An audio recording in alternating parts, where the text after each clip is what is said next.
toujours d'un bout à l'autre. Négatif, positif, il va comme ça. Ça enlève complètement le champ magnétique. Fait que ça peut être un plus quand vous allez à fighter avec des champs magnétiques. On n'a pas l'option Luigi au FluxCore, le AC. C'est dommage parce que si on avait cette option-là, ça pourrait aider certains cas de champ magnétique, mais au FluxCore, c'est plus rare qu'au SMA. Mais au SMA, tu as certaines options en le mettant en courant alternatif, mais ça maîtrise pas le bain de fusion, pardon, mais le champ magnétique. Un tel branchement favorise la fusion du fil qui subit alors un bombardement des électrons qui est dévié à grande vitesse. La pénétration obtenue est ainsi profonde puisque les gouttelettes de métal fondu sont plus chaudes en raison du bombardement d'électrons. Ça fait que vous avez des gouttelettes de métal qui sont hyper chaudes, ils sont projetés dedans, puis c'est ça qui fait que ça va creuser dans votre bain de fusion, puis va vous donner une bonne pénétration. Ça va pour ça? Et c'est plus.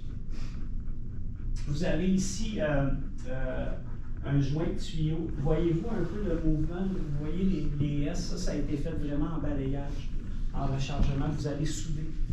Vertical montant, vous allez vous amuser à faire ça. Là, vous allez avoir du fun à faire ça. Vous en faites. Mais à la gang de chaudronniers, dites-moi pas que vous en faites pas. Là. Vous en faites bien, vous en faites pas. Assez fréquemment ou pratiquement tout le temps pour le gaz? Non, vraiment du balayage. Là, oui, du balayage. Oui, comme ça. Vous en faites beaucoup. Hein? Tant que le métal de base est capable de supporter, OK? T'es là longtemps quand même. Tu sais, quand on part rectiligne, on part de là, on s'en va là, c'est quand même rapide. Mais quand vous faites, là, surtout un vertical montant, on est quand même long à la même place. Les paramètres, il faut qu'ils soient descendus. Parce que ce qui va arriver, c'est que le bain de fusion, il va tomber en arrière, ça va faire des cratères, ça va être une horreur. Puis la beauté de ça, vous allez l'essayer ici.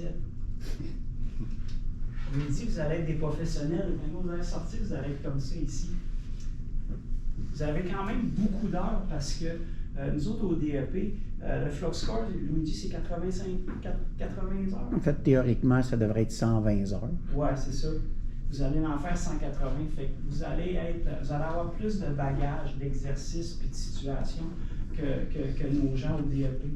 Puis l'avantage, c'est que vous avez une bonne idée parce que il y en a plusieurs dans vous autres qui touchez à ça tous les jours dans votre quotidien. Fait c'est vraiment de vous amener plus loin avec ça, avec des meilleures connaissances et des meilleures compétences.